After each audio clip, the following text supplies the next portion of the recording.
Bonjour à tous. Il est 11 heures, on va attendre un petit peu que tout le monde ait le temps de se connecter. On va attendre 2-3 minutes, puis on pourra commencer.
Ok, on va pouvoir commencer.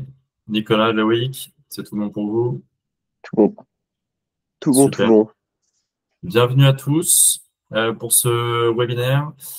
Aujourd'hui, on va parler de cross-selling et notamment de comment maximiser vos revenus e-commerce grâce aux stratégies de cross-selling. Alors, avant de commencer, je vous précise que vous avez la section Q&A pour poser toutes vos questions. Ce sera un plaisir d'y répondre à la fin de l'ensemble des slides. Avant d'attaquer, de donner la parole à nos intervenants, je vais faire une rapide explication de ce qu'est le cross-selling, même si je pense que la plupart d'entre vous ont déjà assez clairement une définition. Et je le rappelle quand même, donc le cross-selling, c'est souvent une feature, un élément qu'on a tendance à laisser au second plan. Alors qu'au final, c'est soit une stratégie clé pour 3 raisons. Ça permet de fidéliser le client, évidemment, d'augmenter le panier moyen, ça c'est un des gros points forts, et de valoriser l'offre du site e-commerce pour lequel vous travaillez. Et donc, ça consiste à proposer, vous l'avez toujours vu, je pense, sur les parcours clients que vous avez pu faire sur les sites e-commerçants, des produits complémentaires à celui initialement consulté. On le retrouve souvent sur des pages produits. Quand vous êtes en train de consulter un produit en dessous, on vous propose, comme vous le voyez à l'écran, les produits fréquemment achetés ensemble. Ça peut être aussi en page panier, ça peut être dans des popinages au panier, ça peut aussi être dans des emails. Et c'est souvent une très bonne opportunité pour venir proposer des produits complémentaires et donc d'augmenter le panier moyen. Aujourd'hui, pour vous parler de stratégie de cross-selling, donc on va avoir 3 intervenants. Tout d'abord, Nicolas, qui prendra la parole, donc Head of Customer Success chez Kiliba. Ensuite, je prendrai la parole donc, en tant que CRO Manager chez Webin. Et enfin, on aura Loïc, fondeur et CEO de Califlab. Je te laisse la parole, Nicolas. Complètement, complètement. Et je vais pouvoir vous expliquer du coup comment Kiliba peut vous accompagner sur justement tous ces sujets de cross-selling. Alors, avant d'aller sur le sujet précis du cross-selling, je vais juste présenter rapidement Kiliba. Kiliba, c'est une plateforme d'engagement client. Ce qu'on veut grâce à Kiliba, c'est pouvoir engager nos clients de la meilleure des manières, engager vos clients en l'occurrence de la meilleure des manières et maximiser donc tout ce que ces clients peuvent vous apporter. Pour ça, on a une IA sur laquelle Kiliba va fonder l'intégralité de ces données. Cette IA elle va avoir pour rôle de synthétiser l'intégralité des sources de données qui sont présentes via votre PrestaShop, via votre Shopify, via votre Magento. Je peux vous demander de passer à la slide juste après. Merci. Et donc, va pouvoir synthétiser l'intégralité des données présentes sur votre CMS afin de pouvoir traiter une partie hyper prédictive du marketing. Ce que je vais appeler le prédictif dans le marketing, ça va être, globalement, on a Mathieu qui vient sur le site internet, qui a un parcours qui est atypique ou alors très typique. Par exemple, il achète que des marteaux. Et donc, on va pouvoir prédire en comparant Mathieu aux autres personnes qui ont les mêmes habitudes et les mêmes comportements d'achat que Mathieu va acheter des marteaux les prochaines fois. Donc, on a tout un algorithme d'ALS, on a toute une façon de prédire les prochains achats qu'on va mettre au service à la fois de l'engagement, mais notamment du cross-selling. Et notamment, donc, on on va également pouvoir gérer la pression marketing grâce à ça, en regardant notamment, Mathieu, il n'a pas ouvert ses 3-4 derniers emails, donc on ne voit pas le 5e, etc., etc. Sur le cross-selling en tant que tel, maintenant, à savoir que Kiliba va jouer sur 2 tableaux et 2 moments hyper distincts. Premièrement, on va arriver en amont de l'achat. C'est-à-dire que Kiliba va vouloir convertir, valider une conversion avant qu'elle ait eu lieu. Pareil, est-ce que on peut passer à la slide juste après, s'il vous plaît. Va vouloir donc convertir une commande avant qu'elle ait eu lieu. Donc ça, on va avoir 2 moments hyper logiques. Un, on va avoir le moment du panier abandonné. Et 2, on va avoir le moment de ce qu'on appelle la visite sans achat. Donc on a une personne qui vient, qui va faire du lèche-vitrine sur le site, mais qui décide de ne pas acheter à la fin. Le deuxième moment clé, ça va être le moment après achat, assez évidemment, puisque après achat, résultat, on a beaucoup plus d'informations sur ce que le client veut actuellement. Donc, comment on va se placer sur ces 2 moments? Premier moment, donc avant achat, panier abandonné et visite sans achat. Je vous ai mis un exemple là au milieu de l'écran avec l'agrafeuse. On a Mathieu, pour reprendre cet exemple-là. Mathieu vient sur le site de Outils des Pros et décide d'acheter une agrafeuse. En l'occurrence, une agrafeuse électrique. Dans ce cas-là, Kiliba va lui renvoyer son panier le lendemain avec à l'intérieur du cross-selling. Et ce cross-selling, ce sera donc la batterie de l'agrafeuse ainsi que les agrafes en tant que telles. Comment Kiliba va sélectionner ces 2 produits? En fait, c'est hyper simple. Ce que va faire Kiliba très concrètement, on va regarder les liens entre les achats. Donc, on a remarqué que dans le passé, quand les gens achetaient cette agrafeuse, ils achetaient la batterie avec. Et donc, de manière très logique, en fait, une fois que une personne voudra acheter cette agrafeuse, on va lui proposer la batterie derrière et les agrafes, vraisemblablement. Donc, on va pouvoir pousser du produit complémentaire comme ça. La deuxième façon de faire, ça va être après l'achat. Et donc là, on va être sur quelqu'un qui achète une perceuse. Et donc, la personne achète une perceuse. Vraisemblablement, il va avoir besoin de tête, en l'occurrence, pour cette perceuse. Et de la même manière, on va faire des liens entre les produits. On va se demander, OK, quand mon produit 1, il est acheté avec quel produit? Ce qui va nous donner une liste de produits qui sont complémentaires, qui sont achetés avec le premier produit. Et on va pouvoir les pousser aussi à ce moment-là. L'énorme intérêt derrière ça, c'est de pouvoir bien se placer. Ce que je veux dire par bien se placer, c'est que, on va pouvoir crédibiliser l'offre, dans le sens où, oui, on va pouvoir montrer à nos e-commerçants, à vos acheteurs, que effectivement, vous avez les produits de base, mais que vous savez quels sont les produits complémentaires. Et vous allez pouvoir augmenter votre panier abandonné comme ça, votre panier moyen comme ça. Et donc, là, on va pouvoir passer aux chiffres qui sont juste après. En règle générale, et j'ai tout rationalisé sur 1000 emails, donc sur 1000 emails envoyés, ces 3 scénarios vont avoir tendance à ouvrir énormément. Donc, on est sur un 56% d'ouverture. Donc, sur 1000 emails, on a 560 personnes qui voient cette offre. Sur ces 560 personnes, on va en avoir 52, donc 5,2% des gens qui vont cliquer et revenir sur le site. Et derrière, on va avoir en règle générale un CA qui est de 20 € par email envoyé, qui nous amène ici dans cet exemple à 20 000 €. Ce qui est un CA logique dans le sens où, encore une fois, on se place dans un moment d'achat, et ce qui est logique, encore une fois, parce qu'on va venir augmenter le panier moyen. C'est-à-dire qu'une personne qui, à la base, venait sur le site internet uniquement pour acheter une agrafeuse, Kiliba va réussir à faire en sorte de lui faire acheter une agrafeuse, plus potentiellement derrière des agrafes, plus 15 jours après, avec le mail de cross-selling, va lui faire acheter également le chargeur. Et là, on va avoir une façon hyper pertinente de pouvoir mettre en avant ces compléments de produits sur ces 2 moments qui sont des moments clés, et sur 2 moments sur lesquels vous, de votre côté, vous allez pouvoir aussi mettre des spécificités. Donc, en l'occurrence, dans le cas de cet exemple, on va avoir un mail après-vente qui va s'envoyer avec une réduction, par exemple, ce qui est une bonne manière d'incentiver le retour sur le site sur des gens qui ont déjà dépensé de l'argent. Donc, vous avez pas mal de stratégies que vous pouvez mettre à partir de là pour des résultats qui sont assez évidents. Voilà pour la partie livre. Et je laisse la main du coup à Loïc. Eh ben, merci. Mais il me semble qu'après Keliva, c'est la présentation de Webin, non? Je parle avec le micro fermé, ce sera mieux comme ça. Merci, merci Nicolas. C'est des choses qui arrivent. Je te laisse la place. Merci. On va passer à Webin maintenant. Donc, on peut passer à la slide suivante. Merci. Donc, petite présentation comme Nicolas, je vais vous présenter rapidement Webin. Webin, on aime l'appeler le copilote IA de l'optimisation des ventes en ligne. On va couvrir 3 blocs du CRO. Les analyses de données, les tests AB et multivariés, la personnalisation et l'expérimentation. En fait, la création de Webin, elle est partie d'un principe assez simple. On sait qu'on a 98% des visiteurs qui ne convertissent pas. Donc, l'idée de Webin, c'est de créer un outil tout en main qui permette d'optimiser ce taux de conversion à l'aide, comme je le disais, de l'analyse de données, des tests AB et de la personnalisation. À l'aide de l'IA, nous, on va analyser les comportements clients, les façons de naviguer. On va générer automatiquement des tests AB et des variations. Et on va pouvoir comme ça optimiser l'expérience client pour augmenter votre taux de conversion. Et un des outils qu'on va voir sur la slide suivante, c'est notamment le cross-sell.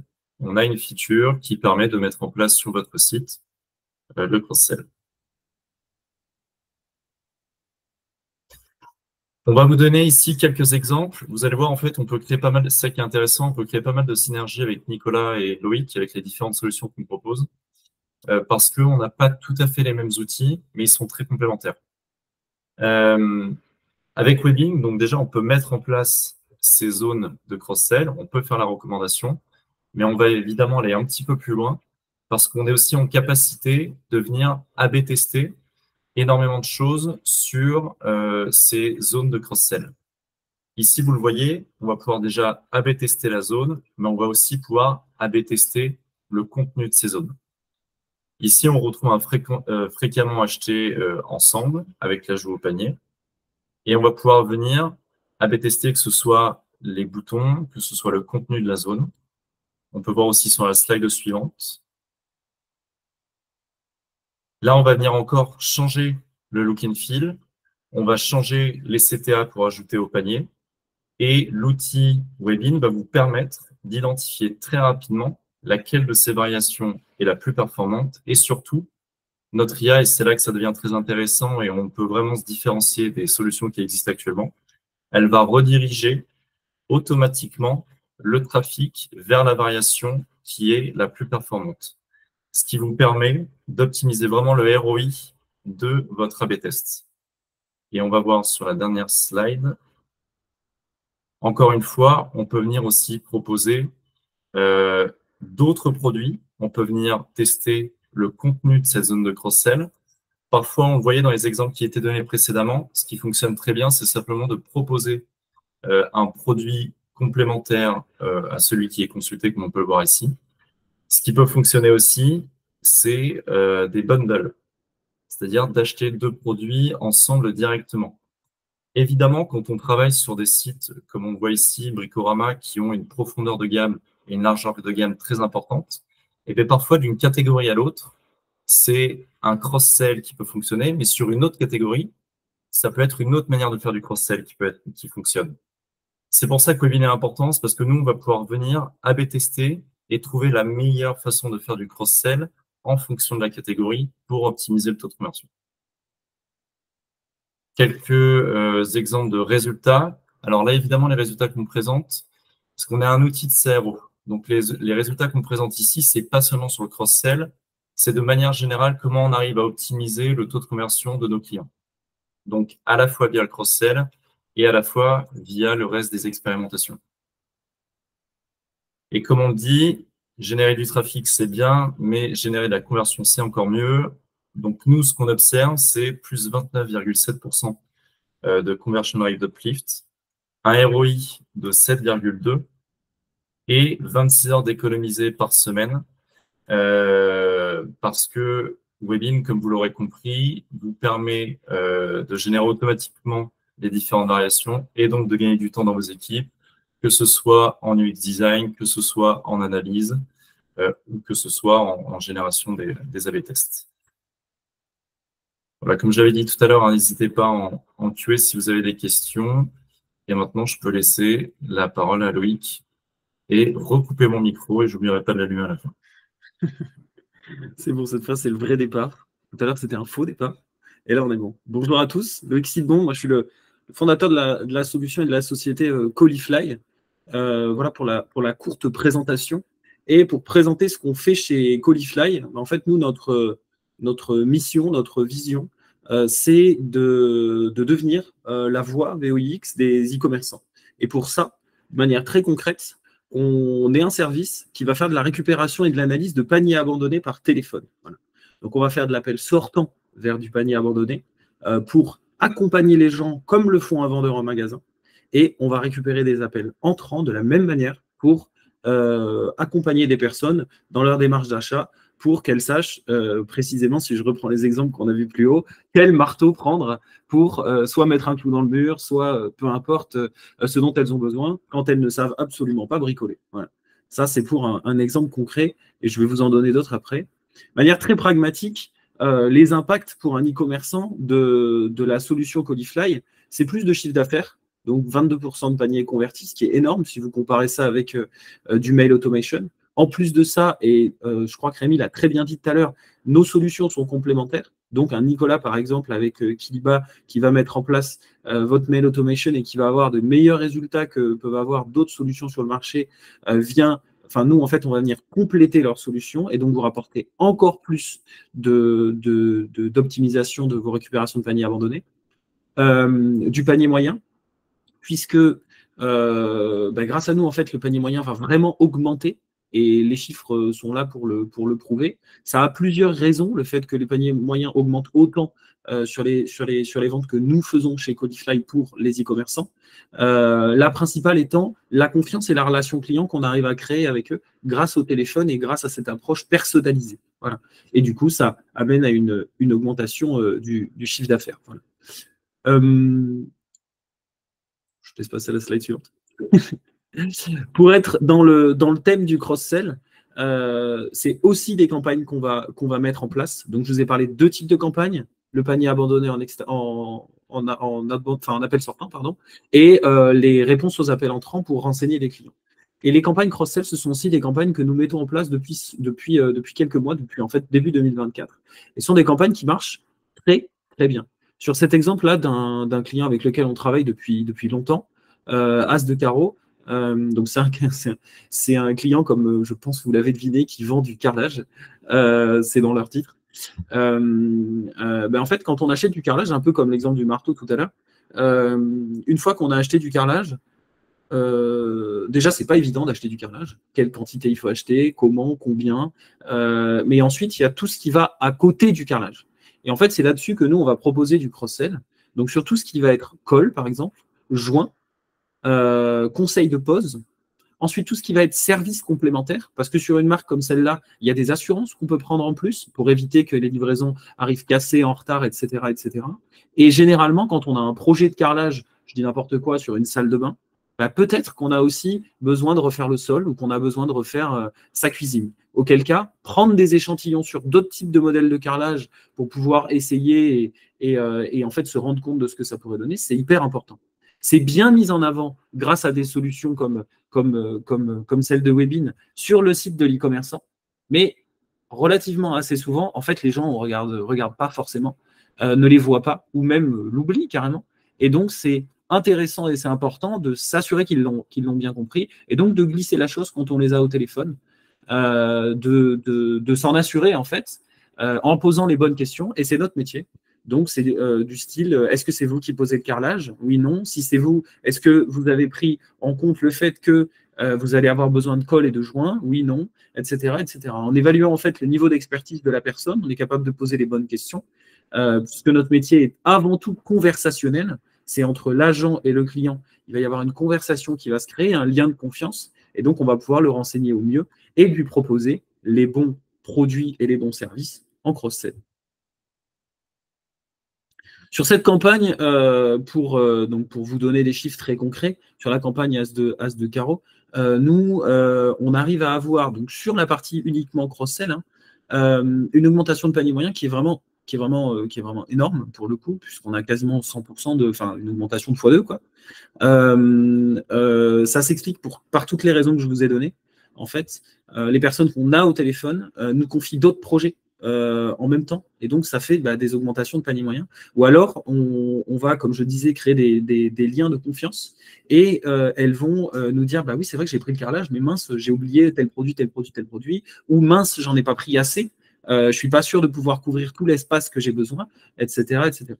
Alors, et pour le client, le service que nous proposons est sur cette campagne, précisément, je vous ai sorti les statistiques des autres campagnes, je vous les ai bien séparées. Pour vous donner une idée, As de carreau nous donne 1 euro, on l'aura en 7 sur la campagne de cross-sell. Donc, on a ce qu'on appelle, nous, un ROI brut de un petit peu plus de 7, 7,1 sur cette campagne. Et pour vous donner une idée du volume d'appels, voilà, par rapport à ce que nous pouvons faire sur ce métier, on fait à peu près 700 appels par mois sur cette campagne.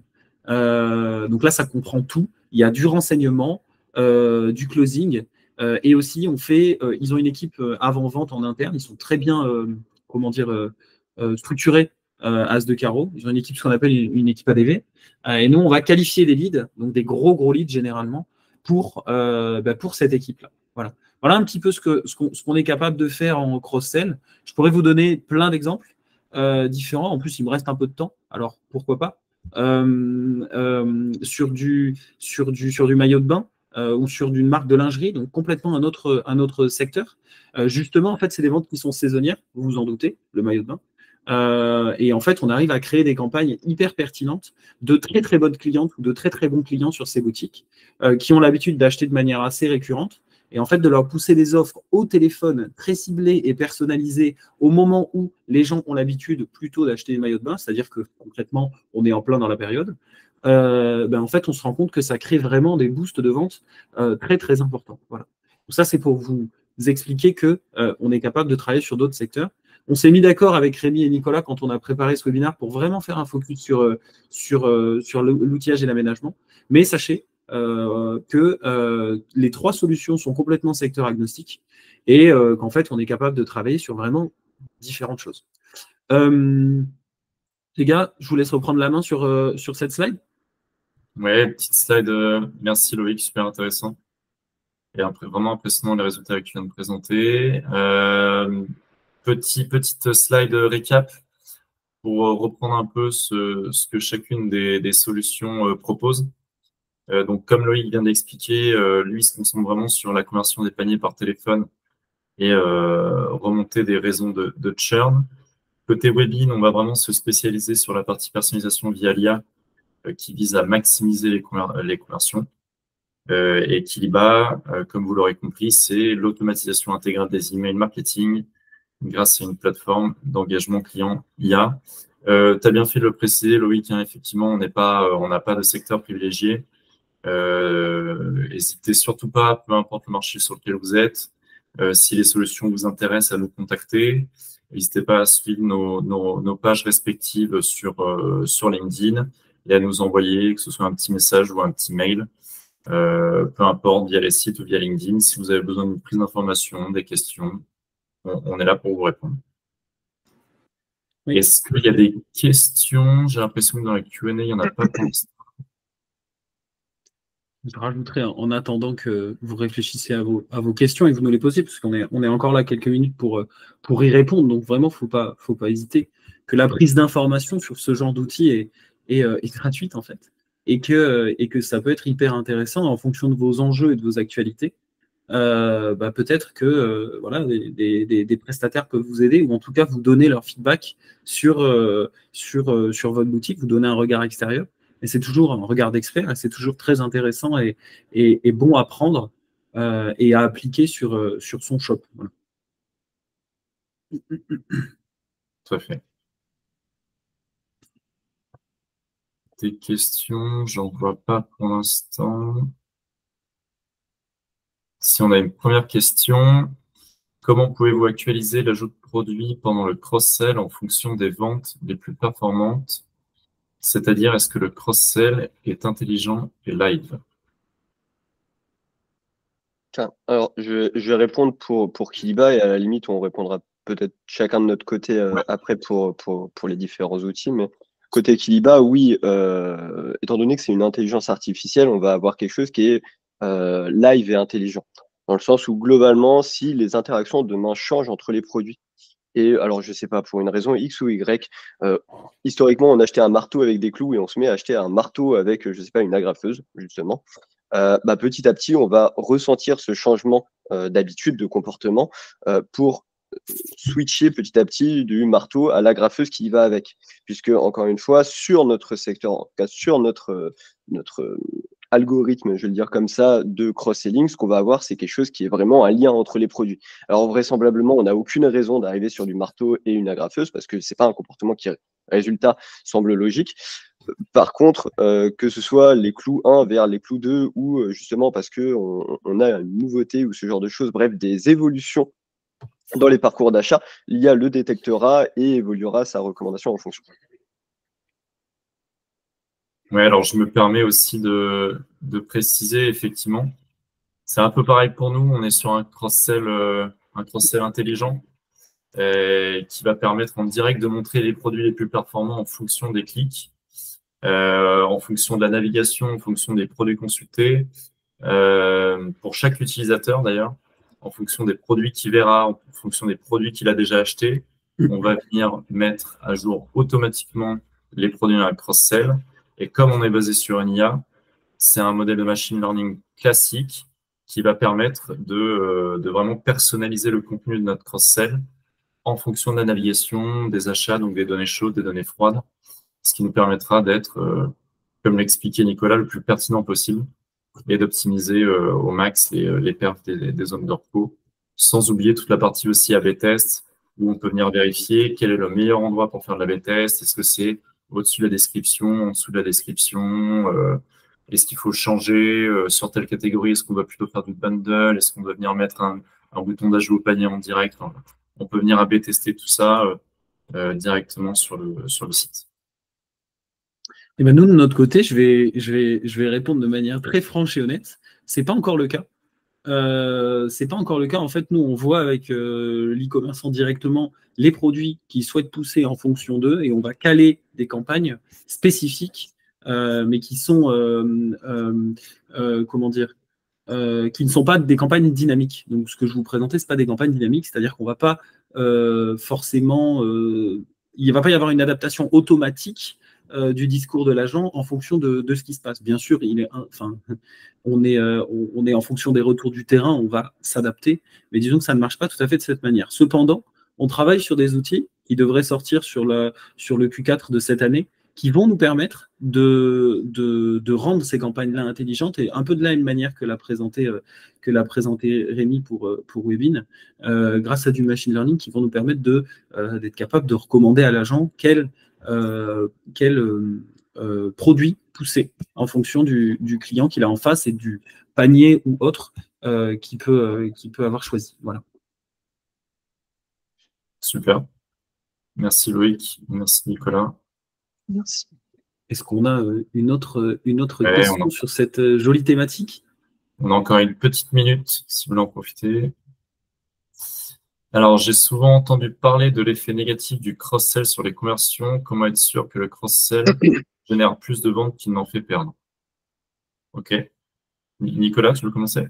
Ouais, carrément. Là, on va surtout parler, je pense, d'intelligence et de pression marketing. C'est-à-dire que ce qui pourrait être négatif ou un des effets négatifs du cross-sell, ce serait de le faire sans trop réfléchir à quoi mettre en avant et quand le mettre en avant. Donc, en l'occurrence, côté Kiliba, comme je disais au début, on a toute une IA qui va gérer la pression marketing et la recommandation, ce qui fait que dans les chiffres que je présentais, globalement, on a un panier moyen qui est très élevé et surtout, on a un taux de conversion qui est quand même hyper bon. Alors, je ne l'ai pas précisé, j'ai plus donné le chiffre, l'argent et le CA généré par email, donc qui était aux alentours de 20, mais on a un taux de conversion qui est hyper bon. Et de toute façon, ces 3 scénarios sont notre meilleur taux de conversion en règle générale pour l'outil. Donc, pour répondre à la question, globalement, la KPI, je pense que c'est ce qui est intéressant dans cette question, la KPI le plus important à suivre, c'est globalement, le taux de réachat, la durée entre chaque réachat, et le taux de panier qui est finalement terminé par rapport au taux de panier qui n'ont pas été terminés, résultat. Et je pense que donc pour répondre à la question comment être sûr que le cross-sell génère plus de ventes qu'il n'en fait perdre, c'est vraiment ces 3 indicateurs qu'il faut réussir à suivre. Globalement, on veut des gens qui réachètent assez rapidement après la premier achat, en tout cas chez Kiliba, avec le mail de cross-selling, et on veut que les paniers soient closés et qu'on puisse réussir à vendre finalement. Ouais. Moi, je vais prendre la suite. Alors, je vais devoir détourner un peu la question pour y répondre sous mon prisme. Je vais plus parler, tu vois, d'effets négatifs ou souvent d'effets négatifs perçus par les personnes qui comprennent notre métier. Souvent, on nous dit que notre service paraît être assez intrusif. En fait, il ne l'est pas du tout. C'est une question de position et de positionnement des vendeurs. Et pour la question que tu poses, c'est la même chose, Vincent, en fait. Comment on fait gagner plus de ventes qu'on en fait perdre? Exactement de cette manière. Il faut comprendre que la façon dont nos agents sont formés et dont les discours sont construits, c'est pas du tout pour être intrusif et faire du démarchage comme on l'est toute la journée, démarchage, on ne sait pas combien d'appels, on n'est pas du tout là-dessus. En fait, on est vraiment sur de l'accompagnement comme quand, si on va acheter du carrelage en magasin, on a un vendeur qui vient nous voir et qui nous dit « Bonjour monsieur, est-ce que je peux vous aider ?» Voilà. Ce vendeur, vous avez l'opportunité de le congédier si ça ne vous intéresse pas son aide et que vous savez exactement ce que vous voulez acheter. Mais si justement vous êtes débutant ou que vous avez un projet qui est plus complexe que juste de l'achat de carrelage, vous pouvez demander son aide. Et c'est exactement dans cette mesure que nous, on intervient. Et pour répondre à la question sur le cross-sell précisément, une fois qu'on sait quel carrelage on doit acheter, le vendeur va pouvoir nous conseiller, monsieur, est-ce que vous avez pensé à acheter de la colle? Est-ce que vous avez pensé à acheter du joint? Est-ce que vous avez pensé à, peut-être, si vous êtes en train de refaire aussi votre sol, à acheter un carrelage différent, etc., etc., etc. Et en fait, ça ne fait pas perdre des ventes, au contraire, ça en fait gagner et ça fait surtout augmenter les paniers moyens parce que ça permet au client de repartir avec l'ensemble de ce dont il a besoin et en plus de ça, ça permet de lui faire gagner de la confiance par rapport à la marque parce qu'il a été bien renseigné, qu'il sait qu'il a passé entre guillemets un bon moment.